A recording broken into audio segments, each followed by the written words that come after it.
రచ్చా. Yeah, so sir Narasimha Nandi గారు, so మళ్ళా ఏం చేయబోతున్నారు ఏంటి అనేది అయితే మేము రియలీ వెయిటింగ్. అండ్ మీరు చూస్ చేసుకున్న ఆర్టిస్టులు కానీ క్యారెక్టర్స్ కానీ చాలా న్యాచురల్గా ఆ ఊర్లో ఎలా ఉంటాయి ఏంటి అని ఆ సంభాషణలు నాకు ఇంకా ఆ టెన్షన్ పోలేదు సార్ చూసిన తర్వాత. అండ్ సిద్ధార్థ్ గారు మీ మ్యూజిక్ వల్ల నాకు కొంచెం ఇంకెక్కువ గూస్ బంప్స్ వచ్చినట్టున్నాయి. Wonderful sir, wonderful. లిటరలీ చెప్పాలంటే కిక్ యాస్ మ్యూజిక్. అంటే ఇన్ని బూతులు ఉన్న తర్వాత నేను వాడచ్చాను అనుకున్నా, ఇది లైవ్లో మాత్రం వేయకండి sir. Yeah, so wonderful music అండి. నిజంగా అది వింటుంటే గూస్ బంప్స్ వస్తున్నాయి అండ్ గట్టి కొట్టారు మ్యూజిక్. So wonderful. దానికి తగ్గట్టుగా అక్కడ సంభాషణలకి ఆ బూతులకి వాటికి వీటికి మీరు లేచిన విధానం ఇంకొంచెం గట్టిగా అనిపించింది. సో అండ్ అందరు యాక్టర్స్ కూడా చాలా న్యాచురల్ గా వాళ్ళ వాళ్ళ పాత్రలు.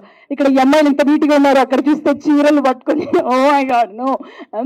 సో రచ్చ రచ్చ డెఫినెట్లీ థియేటర్స్ మరికొద్ది రోజుల్లోనే ఏ విధంగా ఉంటుంది అనేది కూడా మనం ట్రైలర్ ద్వారా ఇంకొంచెం తెలియబోతుంది. అండ్ అలాగే ప్రొడ్యూసర్ శ్రవంతి మల్లిక్ గారు కూడా ఈ సినిమాలో విలన్ గా కూడా యాక్ట్ చేశారు, గుర్తుంది. దాంట్లో మనం చూసాం, బొట్టు పెట్టుకొని మీరే కదండి సార్. యా, 3 సార్లు చూసిన తర్వాత అర్థమైంది. సో యా, ఇదిగోండి ఈ రాయి పట్టుకొని నిలబడుకున్న మంది ఆయన అక్కడ యాక్టర్ గా కనిపించారు. ఆయన ప్రొడ్యూసర్ ఈ సినిమాకి, వన్ ఆఫ్ ద ప్రొడ్యూసర్ అనమాట. సో లేట్ లేకుండా సినిమా టీం అందరినీ కూడా స్టేజ్ మీదకి పిలిచేద్దాం. ముందుగా డైరెక్టర్ గారు, national award winner director Narasimha Nandi గారిని స్టేజ్ మీదకి రావాల్సిందిగా రిక్వెస్ట్ చేస్తున్నాము. అలాగే ప్రొడ్యూసర్ బాగా నరేష్ గౌడ గారిని కూడా స్టేజ్ మీదకి రావాల్సిందిగా రిక్వెస్ట్ చేస్తున్నాం. అలాగే producer and actor of this film Parigi Sravanthi Mallik గారిని కూడా స్టేజ్ మీదకి రావాల్సిందిగా రిక్వెస్ట్ చేస్తున్నాము. అండ్ టీఓపి మురళీమోహన్ రెడ్డి గారిని కూడా స్టేజ్ మీదకి రావాల్సిందిగా రిక్వెస్ట్ చేస్తున్నాం. అండ్ మ్యూజిక్ డైరెక్టర్ సిద్ధార్థ్ గారిని సాదరంగా స్వాగతం స్టేజ్ మీదకి ఆహ్వానిస్తున్నాం. అలాగే ఈ సినిమా హీరోస్ సదన్ హసన్ గారిని స్టేజ్ మీదకి రావాల్సిందిగా రిక్వెస్ట్ చేస్తున్నాం. నరేష్ గారిని కూడా, ఆర్ విక్రమ్జిత్ గారిని కూడా స్టేజ్ మీదకి రావాల్సిందిగా రిక్వెస్ట్ చేస్తున్నాం. And heroines of this film, దీంట్లో కూడా 3 హీరోయిన్స్ ఉన్నారు. అదితి మైకల్ గారు ఇవాళ రాలేదు. అండ్ శ్రీను దాసరి గారిని వినయ్ బాబు గారిని కూడా స్టేజ్ మీదకి రావాల్సిందిగా రిక్వెస్ట్ చేస్తున్నాం. శ్రీను దాసరి గారిని స్టేజ్ మీదకి రావాల్సిందిగా రిక్వెస్ట్ చేస్తున్నాం. మోహన్ సిద్ధి గారిని కూడా స్టేజ్ మీదకి రావాల్సిందిగా రిక్వెస్ట్ చేస్తున్నాము. అండ్ ఈ మూవీలో క్యారెక్టర్ ఆర్టిస్ట్లుగా వర్క్ చేసిన బీజేపీ బాలు నాయక్ గారిని కూడా స్టేజ్ మీదకి రావాల్సిందిగా రిక్వెస్ట్ చేస్తున్నాం. జ్యోతి గారిని, అంటే నేను యాంకర్ని కాదు ఆర్టిస్ట్ని, ఆవిడని కూడా రావాల్సిందిగా రిక్వెస్ట్ చేస్తున్నాం. అండ్ స్వప్న గారు, తిలక్ గారిని కూడా స్టేజ్ మీదకి రావాల్సిందిగా రిక్వెస్ట్ చేస్తున్నాం. గోల్డ్ రెడ్డి గారిని, అలాగే మీరావతి గారిని, బలగం సహదేవ్ గారిని కూడా రావాల్సిందిగా రిక్వెస్ట్ చేస్తున్నాం. చేశారు ధమాకా, కన్నప్ప, నేను లోకల్ లాంటి సినిమాలను కూడా ఆయన ఆర్టిస్ట్ గా ఎంటర్టైన్ చేస్తూ వస్తున్నారు. అలాగే పిఆర్ఓ మధు గారిని, విశ్వనాథ్ తన్నీర్ గారిని కూడా స్టేజ్ మీదకి రావాల్సిందిగా రిక్వెస్ట్ చేస్తున్నాం. విశ్వనాథ్ తన్నీర్ గారు ఈ సినిమా ద్వారా పిఆర్ఓ కూడా మనకి పరిచయం అవబోతున్నారు. అందరినీ కూడా, ఈ సినిమా యూనిట్ అందరినీ కూడా స్టేజ్ మీదకి రావాల్సిందిగా రిక్వెస్ట్ చేస్తున్నాం.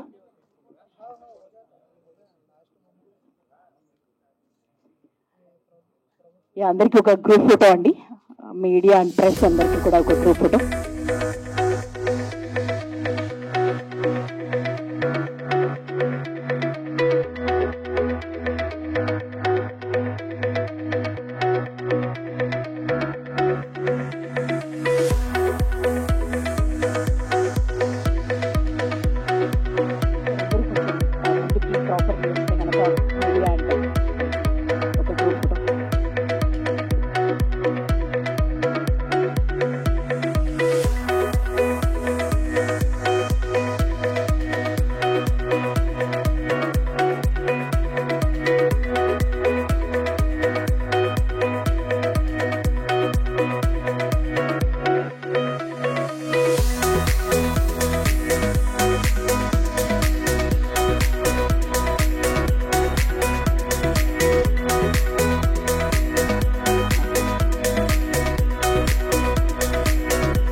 థ్యాంక్ యూ అండి.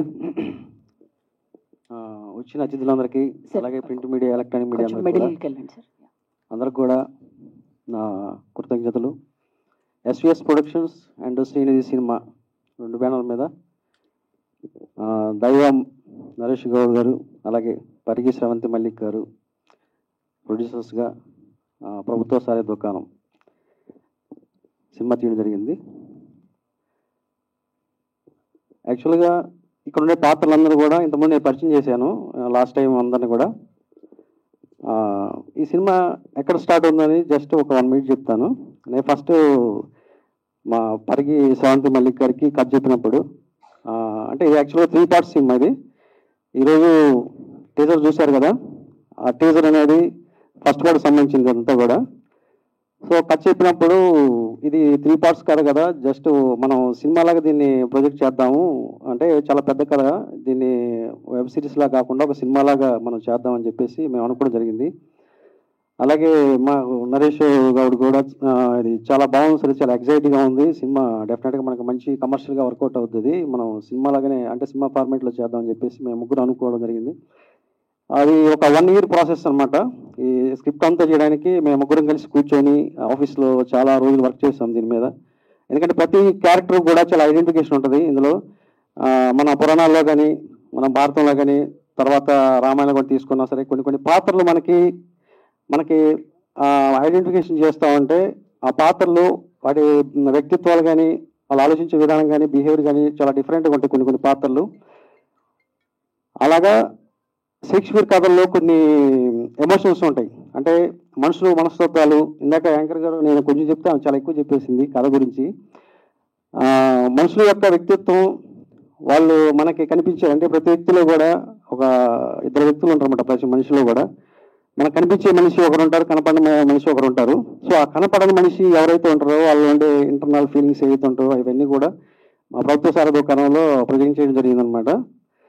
సో మనుషుల యొక్క వ్యక్తిత్వాలు, వాళ్ళ జీవితాలు, ఒక విలేజ్లోకి వెళ్తే ఆ విలేజ్లో ఉండే కొన్ని పాత్రలు, వాళ్ళు మాట్లాడే విధానం కానివ్వండి, వాళ్ళ యొక్క ఆలోచన విధానం కానివ్వండి, అవన్నీ కూడా చాలా కంటే క్రూరంగా ఉంటాయి. కొన్ని మనకి చాలా జుగుస్కరంగా ఉంటాయి అనమాట. అందుకే జంతువులు లాంటి మనుషులు కాదని చెప్పేసి పేరు పెట్టడం జరిగింది. సో మీకు టీజర్ చూశారు కాబట్టి ఆ టీజర్లో నుంచి చాలా వరకు అర్థమై ఉంటుంది. దీనికి మించి అంటే ఇది మనం ఒక 2%, 3%, 99% సినిమాలో ఇంకా అంటే మనకి షాక్ అయ్యే సీన్స్ ఉంటాయి. అన్నీ కూడా మనం చూస్తున్న ప్రతి సీన్ కూడా చాలా ఎంజాయ్గా, అంటే మైండ్కి ఎలా ఉంటుందంటే కొడితే ఒకసారి షాకింగ్లా ఉంటుంది అనమాట. ప్రతి సీన్ కూడా అంత డెప్త్ ఉంటుంది, అంత షాకింగ్లా ఉంటుంది. ఆ స్క్రీన్ ప్లే కానీ, డైలాగ్స్ కానీ అవన్నీ కూడా. ఇకపోతే ఇందులో యాక్ట్ చేసిన ప్రతి యాక్టర్ కూడా వాళ్ళు నిజంగా ఏదో వచ్చి యాక్ట్ చేసామన్నలాగా చేయలేదు, అద్భుతంగా అంటే వాళ్ళ ప్రాణం పెట్టారు. ఒక్కొక్కరు కూడా వాళ్ళ ప్రాణం పెట్టి చేశారు. ఎలాగంటే ఆ పాత్రలో లీనమైపోయి ప్రతి పాత్ర వాళ్ళు ఇంజెక్ట్ చేసుకొని ఒక డ్రగ్స్ లాగా చేశారనమాట. వాళ్ళు చెప్పాలంటే ప్రతి యాక్టర్ కూడా ఇందులో చేసిన 16 మంది ఉన్నారు. 16 మంది కూడా అందరూ రిలేషన్స్, మొత్తం ఎక్కడ అవుట్ సైడ్ క్యారెక్టర్ ఎక్కడ ఉండదు. ప్రతి పాత్ర కూడా ఆ ఫ్యామిలీకి సంబంధించిన రిలేషన్లో ఉంటారు, అందరూ కూడా ఒకరికొక రిలేషన్ అనమాట. సో అన్ని పాత్రల్ని స్క్రీన్ ప్లేలో తీసుకురావడం అనేది చాలా అంటే నాకు చాలా టఫ్ జాబ్ అది.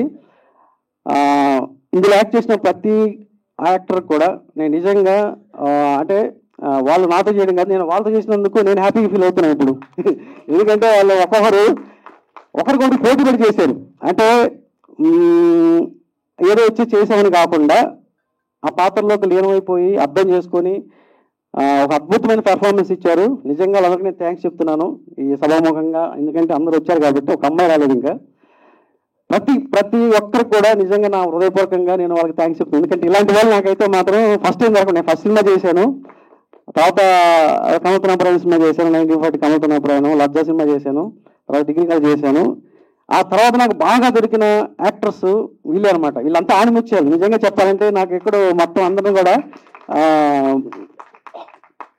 ప్రతి పాత్ర కూడా చాలా అద్భుతంగా, అంటే మీరు చూస్తే సినిమా చూస్తే మేము ఆల్రెడీ షో చేసిన రోజు ఒక 200 మెంబర్స్ చూసారు ఇదే థియేటర్లో.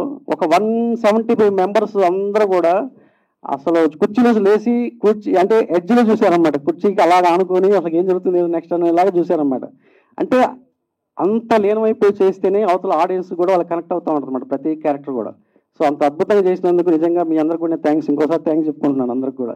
అద్భుతమైన పెర్ఫార్మెన్స్ అనమాట వీళ్ళందరూ చేసింది కూడా. ఎందుకంటే టీజర్ చూడగానే మీకు తెలిసిపోతుంటుంది, టైం ఎక్కువ లేదు కాబట్టి.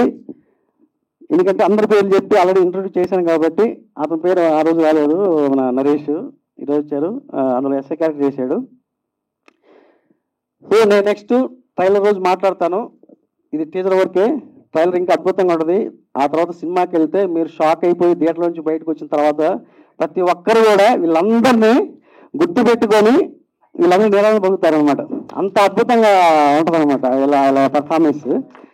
సో నాకు ఈ అవకాశం ఇచ్చిన మా ప్రొడ్యూసర్స్ ఇద్దరికి కూడా, ఎందుకంటే ఒక అభిరుచి గల ప్రొడ్యూసర్స్ వీళ్ళిద్దరు కూడా అంటే 24 క్రాఫ్ట్స్ గురించి అవగాహన ఉన్న వ్యక్తులు. వాళ్ళు ఒక మంచి సినిమా తీయాలని ఇండస్ట్రీకి వచ్చారు, మంచి సినిమా తీశారు, అది ప్రతి ఒక్కరు కనెక్ట్ అవుతుంది.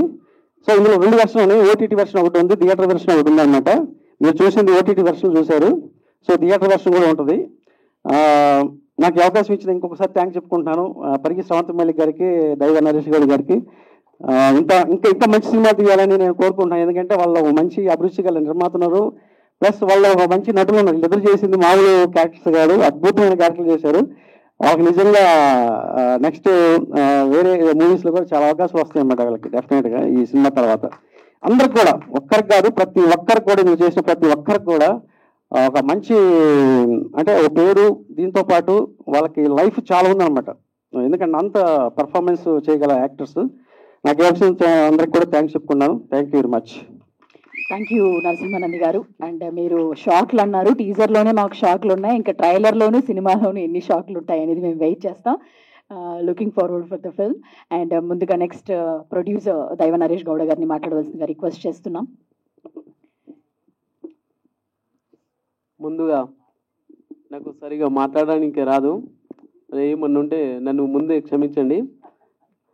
ముందుగా మా పాత్రికేయ దేవుళ్ళకి, ఎందుకంటే ఒక చిన్న మంచి సినిమాని ప్రజలకు తీసుకోవడానికి మేము మా టీం అందరం కూడా 1కి 100 సార్లు విని సినిమాని పర్ఫెక్ట్గా థియేటర్లకు పోయి కూర్చుంటే ప్రతి సీను ప్రతి ఫ్రేమ్ అదిరిపోతుంది.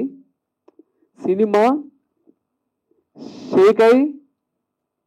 షాక్ అయిపోతారు, అంత మంచి సినిమా. ఈ సినిమా తీయడం అనేది మా అదృష్టం. ఇక ముందుగా మన ఇక్కడికి వచ్చి మమ్మల్ని ఆదరిస్తున్న ప్రతి ఒక్క ప్రేక్షక దేవుళ్ళకి నా యొక్క పాదాభివందనం. వాళ్ళు డబ్బులు పెడితేనే మేము చూస్తాం, మేము చూడాలి. మేము ఇంకో సినిమాలు తీస్తున్నాం, ఇంకొక మా బ్యానర్లో ఇంకొక 3 ఫిలిమ్స్ వస్తున్నాయి. మంచి డైరెక్టర్లు, మంచి యాక్టర్లు మా బ్యానర్ నుంచి ఇంకా ఇప్పుడు ఈ సినిమా కాగానే అనౌన్స్మెంట్ చేస్తున్నాం. మంచి సినిమాలు వస్తున్నాయి. అందులో ఈ బెస్ట్ సినిమా అవార్డు ఫిలిం, ఈ సినిమాని కాపాడుకుందాం. సినిమా హై లెవెల్లో ఉంటుంది. మళ్ళీ మా యాక్టర్స్ ప్రతి ఒక్కరు ఒకరికంటే ఒకరు పోటీ పడి మరి యాక్టింగ్ చేశారు. మేము ప్రొడ్యూసర్లం కాదు సినిమాకి, మా యాక్టర్స్ అందరూ కూడా ప్రొడ్యూసర్, మా టెక్నీషియన్స్ ప్రొడ్యూసర్, మా అసిస్టెంట్ డైరెక్టర్లు ప్రొడ్యూసర్. ప్రతి ఒక్కరు మా సినిమా మేము సినిమా తీసినామని ప్రతి ఒక్కరు ప్రొడ్యూసర్ సినిమా తీసిందే ఈ సినిమా. మేము కాదు, మా టీం మొత్తం అందరూ కూడా ప్రొడ్యూసరే తీసారు. Thank you sir, thank you ప్రతి ఒక్కరు నా యొక్క ధన్యవాదాలు. మా యాంకర్ గారికి కూడా స్పెషల్ థ్యాంక్స్. మా పిఆర్ మధు సార్కి స్పెషల్ థ్యాంక్స్ సార్. ఇంతమంది వీడియోలు అన్ని లైవ్లు అందరికీ మమ్మల్ని ఇంత మంచిగా చూపిస్తున్నందుకు మా పిఆర్ఓ సార్, మా Vishwanath sir, thank you sir. మీ సపోర్ట్తో మేము ఇంకా ముందుకెళ్తున్నాం sir. Thank you sir. Cinema director sir విషయానికి వచ్చేసి మాట్లాడతారు.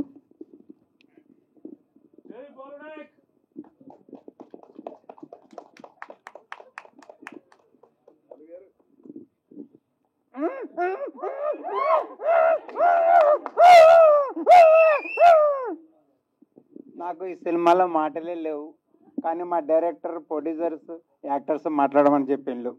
సరే, సేన్ శివలాల్, జై శివలాల్.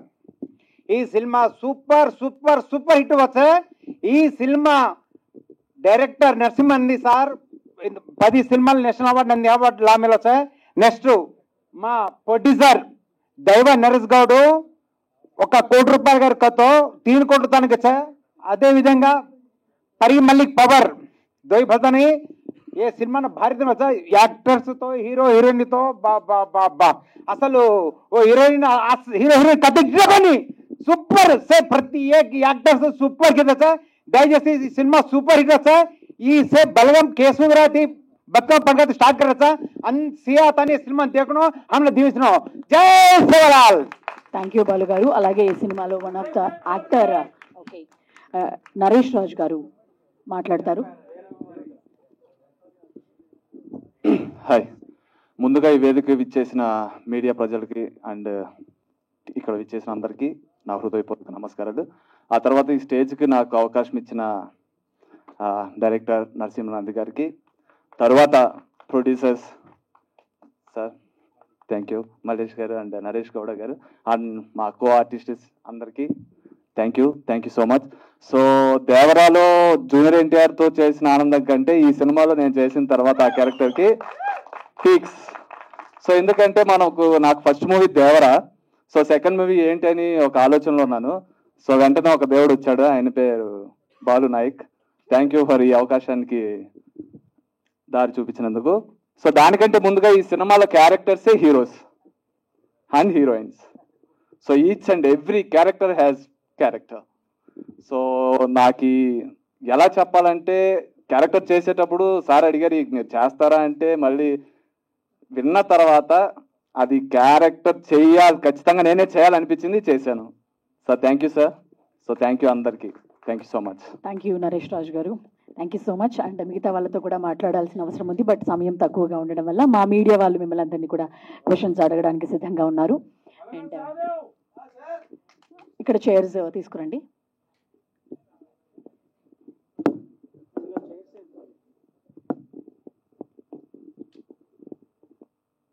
మీ టీజర్ చూసిన తర్వాత there is a lot of violence which is going through women నుంచి చాలా వైలెన్స్ అన్నది చూపించడం చూసామండి టీజర్ లో. ఇప్పుడు బయట సిచ్యువేషన్స్ చూసుకున్నా కూడా చాలా గొడవలు జరుగుతున్నాయి, ఉమెన్ ఎలా ఈ అత్యాచారాలు ఇవన్నీ జరుగుతున్నాయి అన్ని చూసారు కదా. ఈ సినిమా చూసిన తర్వాత అంటే దాని స్టోరీస్ అన్ని కూడా క్రైమ్ రేట్ ఎక్కువ అయ్యేటట్టుగా అనిపించే ఛాన్సెస్ ఎక్కువ ఉన్నట్టుగా అనిపిస్తుంది. దానికి మీరు ఏమంటారు? అంటే యాక్చువల్గా సినిమా అనేది ఏంటంటే బయట ఏదైతే జరుగుతుందో అదే ఏది రిఫ్లెక్ట్ అయ్యి సినిమా రూపంలో వస్తుంటుంది. అలాగని చెప్పేసి ఈ సినిమా చూసిన తర్వాత బయట లేడీస్ ఇలాగే చేస్తారని చెప్పేసి అనడం అనేది అది అంత ఉండదు. కాకపోతే ఏదో క్యారెక్టర్స్ అలాగే బిహేవ్ చేస్తాయి అనమాట, అంతేగాని బయట జరిగే సిచ్యువేషన్స్కి సినిమాలో జరిగే సిచ్యువేషన్స్కి సంబంధం లేదు. అంటే నీ క్రియేట్ చేసిన ఒక పాత్రలు కాబట్టి ఆ పాత్ర అలాగే బిహేవ్ చేస్తాయి.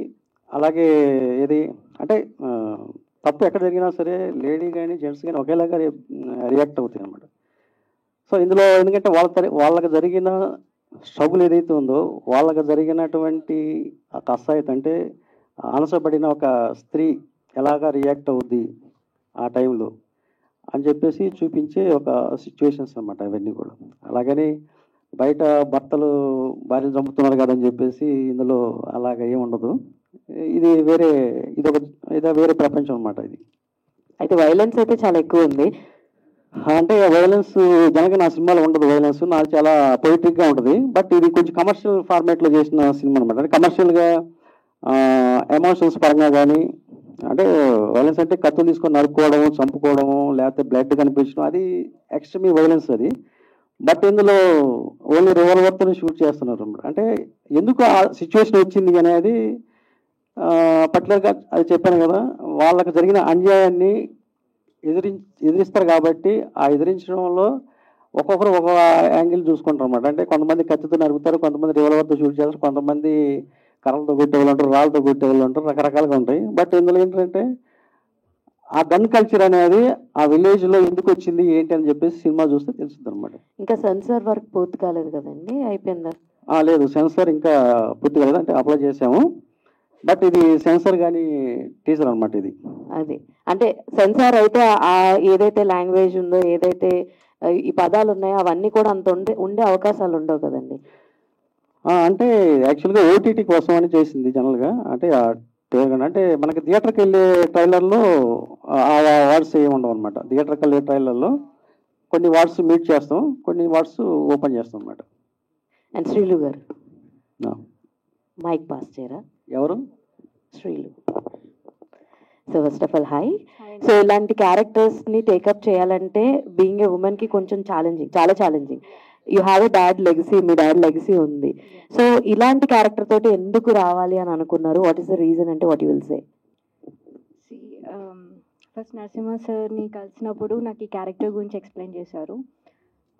ట్రైలర్లో అంటే మీరు పదాలని చూస్తున్నారు కానీ అందులో ఉన్న విమెన్ పవర్ని కానీ ఎవరైనా ఇప్పుడు ఇందులో మా జంతువుల లక్షణంలో ఉన్న లైక్ మన ఇన్నర్ పర్సన్ గురించి ఈ కథ అనేది రన్ అవుతుంది. సో ఒక విమెన్ ఎవరన్నా అవ్వండి, నేనెవరన్నా అవ్వండి, మీరన్నా అవ్వండి, మన జోలికి వస్తే ఎవరిని వదిలిపెట్టాం. మన వరకు వస్తే బయట సాఫ్ట్గానే ఉంటాం, బట్ అది మనకి అన్కంఫర్టబుల్గా ఉండి ఒక విమెన్ రిటర్న్ అవుతే ఎలా ఉంటుంది అనేది ఈ కాన్సెప్ట్ అండ్ విమెన్ పవర్ అనేది చూపిస్తారు ఇందులో. యా డైరెక్టర్ గారు, మీ ఫస్ట్ సినిమా నుంచి ఇప్పుడు దాకా చూసుకుంటే ఉమెన్ని కోర్ పాయింట్గా పెట్టి సినిమాలు చేస్తున్నారు. I know you respect women a lot, but what is the main reason behind it? అంటే ఉమెన్ సెంట్రిక్ అనేది జనరల్గా మనం అంటే మన బర్త్ ఎక్కడి నుంచి వచ్చిందంటే ఒక స్త్రీ నుంచి వచ్చింది జనరల్గా. సో మనం పురాణాల కథలు చూసుకున్నా, లేకపోతే రామాయణ మహాభారతం చూసుకున్నా సరే స్త్రీ వల్ల యుద్ధాలు జరుగుతాయి. ఏదైనా సరే నాశనం కానీ వినాశనం ఏదైనా సరే స్త్రీ వల్ల జరుగుతాయి. సో నాకు ఫస్ట్ నుంచి ఇన్స్పిరేషన్ ఏంటంటే చలంగారి మైదానం, చలంగారి సుశీల కథ కానీ ఇవన్నీ ఏదైతే ఉన్నాయో ఇవన్నీ కూడా ఆయన లిటరేచర్ నుంచి తీసుకున్న కొన్ని యాక్టర్స్ యొక్క క్యారెక్టరైజేషన్స్ కానీ అవన్నీ కూడా నాకు ఇన్స్పిరేషన్ అనమాట. సో అందులో ఆయన ఒకటే చెప్తాడు, స్త్రీకి శక్తి ఉంది, స్త్రీకి మెదడు ఉంది, సో ఆలోచన శక్తి కావాలి. అవన్నీ నాకు ఇన్స్పిరేషన్గా అంటే నేను ఫస్ట్ నుంచి అవి చదువుకున్నాం కాబట్టి నేను అందులో నుంచి కొన్ని పాత్రల్ని అలాగే బయట ప్రపంచంలో కూడా చూస్తున్నప్పుడు మనకి అంటే ఒక ఫీమేల్ అనేది ఏమైనా చేయగలదు అనేది నాకు ఫస్ట్ నుంచి కూడా అంటే స్ట్రైక్ అవుతూ ఉంటుంది అనమాట. ఎప్పుడన్నా కళ తయారు చేసుకునేటప్పుడు డెఫినెట్గా వీళ్ళ గురించి చెప్దాము అంటే మనం ఎప్పుడు కూడా ఒక స్త్రీని ఎలా చూస్తామంటే ఇంట్లో పిల్లల్ని రెడీ చేయడం, స్కూల్ పంపించడం, వంట చేయడం ఇంతవరకే చూస్తుంటాం. కానీ వాళ్ళకి చాలా ఆశలు ఉంటాయి, కోరికలు ఉంటాయి, ఆశయాలు ఉంటాయి, బట్ అదెవరు ఆలోచించరు అనమాట. అంటే పురుషాధిక్యత ప్రపంచంలో జనరల్గా అనదొక్కబడిన స్త్రీ తనకి కొన్ని పవర్స్ ఇస్తే ఎలా ఉంటుంది అనేది నాకు అనిపిస్తూ ఉంటుంది. సో అనిపించిన దాంట్లో ఇది ఒక సినిమా అనమాట. అంటే ఇందులో ఒక 3 పాత్రల్ని వాళ్ళకి ఒక సర్పంచ్ అనే ఒక పదవి ఇస్తే వాళ్ళు ఎలాగ రియాక్ట్ అవుతుంది దానిలో నుంచి, అందులోంచి ఆ పాత్ర ఎలాగ వెళ్తుంది అనేది నాకు అనిపించి నేను క్రియేట్ చేసిన పాత్రలు. అందుకే నాకు ఎక్కువగా స్త్రీ కోణంలోనే ఎక్కువ చేద్దామని అనిపిస్తూ ఉంటుంది. అందులో వచ్చిందే ఇది కూడా కథ అనమాట. నా ఫస్ట్ సినిమా అదే ఉంటుంది, ఇది కూడా అదే ఉంటుంది, కమల్తున్నప్పుడు అదే ఉంటుంది అనమాట. మ్యాక్సిమం చూసుకుంటే ఎక్కువగా స్త్రీ కోణంలోనే కథలు చెప్పాలని అనిపిస్తూ ఉంటుంది, అందుకనే చేస్తుంటాం అన్నమాట. ఈ క్యారెక్టర్స్ డిజైనింగ్ ప్రాసెస్లో రియల్ లైఫ్ ఇన్సిడెంట్స్ నుంచి తీసుకున్నారా, లేదు ఫిక్షనల్ అయినా మొత్తం? లేదు అంటే నాకు షేక్స్పియర్ గారి లిటరేచరు ఆయన ఒతిల్లా కానీ ఇవన్నీ చదువుతున్నప్పుడు నాకు కొన్ని పాత్రలు రియల్ లైఫ్లో కూడా కనిపించింది అనమాట. అంటే ఆడవాళ్ళు అవ్వచ్చు, మగవాళ్ళు అవ్వచ్చు, వాళ్ళు ఈర్ష్య, ద్వేషం, పగ, ప్రతీకారం కామన్గా ఉంటాయి. ఇవన్నీ కూడా అది జెండర్ ఏదైనా ఓకే. కానీ నాకు బయట కొంతమంది వ్యక్తుల్ని అంటే విలేజ్లో చూసే కొంతమంది వాళ్ళు మాట్లాడే విధానం కానివ్వండి, వాళ్ళు ఆలోచించే విధానం కొంతమందిలో చాలా క్రూరత్వం ఉంటుంది అనమాట. అది లేడీస్ అవ్వచ్చు, జెంట్స్ అవ్వచ్చు, ఎవరైనా సరే ఎమోషన్స్ ఒకేలాగా ఉంటాయి. సో అది దాటి ఒక స్థాయి వరకు ఉంటుంది. అది దాటిన తర్వాత అది వేరే లెవెల్లో ఉంటాయి అనమాట అవన్నీ కూడా. సో నాకు కొంతమంది బయట ఇన్స్పిరేషన్ ఉన్నారు, చూసిన వ్యక్తులు ఉన్నారు, చదివిన బుక్స్లో ఉన్నటువంటి పాత్రలు అయితే అవి ఉన్నాయి. సో మన చుట్టూ ఉన్న కొంతమంది నేను అబ్జర్వ్ చేయడం జరిగింది. సో ఆ పాత్రలను తీసుకొని ఒక ప్రభుత్వ స్థాయి దుకాణం తయారు చేశాను అనమాట. విక్రమ్జిత్ అంటే ఈ కథ విన్న తర్వాత మీ ఇమీడియట్ రియాక్షన్ ఏంటి? ఈ క్యారెక్టర్కి ఎలా ప్రిపేర్ అయ్యారు? యా హాయ్ అండి. ఫస్ట్లీ నాకు 49 మినిట్స్ నరేట్ చేశారు డైరెక్టర్ గారు. I was in Germany. కథ విన్నెంబన్నే నాకు అంటే మనిషి లోపల 2 షేడ్స్ ఉంటాయండి. ఒకటి కనిపించేది, ఒకటి కనపడంది. అంటే మనిషికి ఒక ఆశ ఉంటుంది. ఆశ అనేది ఒక చిన్న 1 మినిట్లో ఫినిష్ చేస్తా. ఆ టైంలో రామాయణంలో సీతమ్మ తల్లి ఆ లేడి పిల్ల మీద ఆశ పడకపోతే రామాయణం జరిగేది కాదు. అంటే అనగనగా లంకలో రావణాసురుడు దగ్గర సీతమ్మ తల్లిని తీసుకుపోవడానికి వచ్చిన రామునికి వారధిగా వచ్చిన హనుమంతునికి వారధిగా వచ్చిన సుగ్రీవుడు. సో ఒక ఆడ ఆమె కోసము అన్ని రాజ్యాలే వచ్చినాయి. అంటే ఆడవాళ్ళు తలుచుకుంటే మొగోడివి నువ్వెంత, రావణ బ్రహ్మ లాంటోడే కుప్ప కూలిపోయిండు ఆడవాళ్ళు తలుచుకుంటే. అంటే స్త్రీ శక్తి అనేది అంత పవర్ఫుల్గా నాకు నరేట్ చేశాడండి డైరెక్టర్ గారు. సో తను నా character of course Mallesh character చేశాను. ఐ హ్యావ్ మై హీరోయిన్, నాకు స్టోరీ, నా మాంటేజ్ అంత బాగుంది. బట్ నాకు ఆ కథలో in-depth and at the same time నేను డైరెక్టర్ గారితో సెట్లో యాజ్ ఎ హీరోగా కూడా కాకుండా నేను అండ్ సదన్ అండ్ వినయ్ మేమందరం కూడా డైరెక్టర్ గారికి we gave him very great support. అంటే లైక్ అసిస్టెంట్ డైరెక్టర్ చాలా మంది ఉన్నారు కానీ బట్ మేము నేర్చుకోవాలని ఒక కుతూహలం. అంటే తన పెట్టే ఒక్కొక్క ఫ్రేమ్ అండి, అంటే దీన్ని ఏమంటారు, అందరం తప్పులు చేస్తాం, ఒప్పులు చేస్తాం, కానీ మనల్ని ఎవ్వడు చూడట్లేదని అనుకుంటాం. మీరు ట్రైలర్లో అబ్జర్వ్ చేసారో లేదో, నింగి, నేల, నిప్పు, అక్కడ దేవుడు ఉంటాడు. అంటే ఈ పంచభూతాలు నిన్ను చూస్తున్నాయి కానీ మనం చూడట్లేదని అనుకుంటాము. ఒకరి గురించి వెళ్ళి ఇంకోరి దగ్గర చెప్పుకుంటుంటాం, ఇంకోరి దగ్గరికి వెళ్ళి ఇంకోరి దగ్గర చెప్పుకుంటుంటాం, కానీ అన్ని పంచభూతాలు చూస్తుంటాయి. కర్మ will back to everything Foy. అంటే ఈ లైఫ్లో గుడ్ చేసినా వస్తుంది, బ్యాడ్ చేసినా వస్తుంది. బట్ నాకు ఈ కథలో ఒక అంటే మీరు మా పోస్టర్లో రిలీజ్ అయినప్పుడు ఆడది తలుచుకుంటే రాజ్యాలే కూలిపోయినాయి, మొగోడు నువ్వెంత అనే ఒక చిన్న పాయింట్ నాకు నచ్చి నేను ఎమ్మని I came back to India. నేను వీళ్ళతోనే ట్రావెల్ అయ్యాను. మా ప్రొడ్యూసర్స్ కానీ మా డైరెక్టర్స్ కానీ ఎక్కడ చాలా ఫ్రీ హ్యాండ్ అండి. అసలు ఎంత గ్రేట్ అంటే చాలా చాలా థ్యాంక్ యూ మల్లిక్ గారు అండ్ సార్ నరేష్ గారు, చాలా చాలా థ్యాంక్ యూ. మాకు ఇంతమంది సపోర్ట్ ఇచ్చి ఇంతమంది కొత్త యాక్టర్లు అందరినీ మీరు బయటికి తీసుకొచ్చారు. చాలా చాలా థ్యాంక్ యూ డైరెక్టర్ గారు. And sir director sir. So అది ప్రభుత్వానికి వ్యతిరేకంగా ఈ సినిమాలో ట్రైలర్ కట్ గానే అనిపిస్తున్నాయి. మీ బ్యాక్ ఎండ్ ఎవరైనా ఉండి తీసారా అని, వేరే పార్టీ అపోజిషన్ లాంటి వాళ్ళు ఎవరైనా ఉండారా అని చెప్పేసి ఒక క్వశ్చన్స్ వస్తాయి.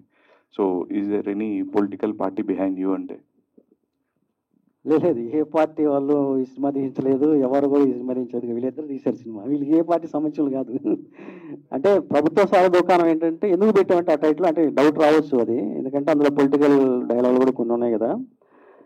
1980s మనకి సారాయి అనేది స్టార్ట్ అయింది. అంటే అంతకుముందు నుంచి ఉండేది, బట్ అప్పటి నుంచి సారాయి గాయడం, తర్వాత అవి అమ్మటం, తర్వాత దాని మీద ఎక్కడ దొంగ సారా గాయడం, వాళ్ళని పట్టుకోవడం, పోలీసులు తీసుకెళ్లి లాకప్లో వేయడం, మళ్ళీ కొట్టడం, ఇదంతా జరుగుతుంది అప్పట్లో. సో ఈ కథ ఏంటంటే 1980s నుంచి స్టార్ట్ అయిన కథ అనమాట. ఇది 2025 వరకు సాగుతున్న కథ కాబట్టి అది ప్రభుత్వ సాగుదోకానం అని పెట్టడం జరిగిందనమాట. అంతేగాని మాకు ఎవరు డబ్బులు ఇవ్వలేదు, లేకపోతే ఎవరు సినిమా తీయమని ఏ గవర్నమెంట్ మాకు చెప్పలేదు. అలాగని అనిపిస్తే ఎవరైనా సినిమా తీయాలనుకుంటే అప్పుడు అది వేరే ఉంటుంది అనమాట. ఏదన్నా ఏ గవర్నమెంట్ అన్నా కూడా అది ఏమైనా చెప్తారు, మన మల్లిక్ గారు చెప్తారు. దానికి కోసం ఆన్సర్ ఏదన్నా ఉంటే చెప్పండి మల్లిక్. అంటే ఫిక్షన్ స్టోరీ అయినప్పటికీ ఏంటంటే ఇప్పుడు వాస్తవంగా పొలిటికల్గా తీసుకుంటే ఇప్పుడు జరుగుతున్నటువంటి వాస్తవాలు ఉంటాయి కదా, మనకందరికి తెలుసు. ఆ అనుభవిస్తున్నటువంటి వాస్తవాలని ఒక ఫిక్షన్గా అద్భుతంగా మనం ఇంతకుముందు చెప్పినట్టు షేక్స్పియర్ క్యారెక్టర్స్ని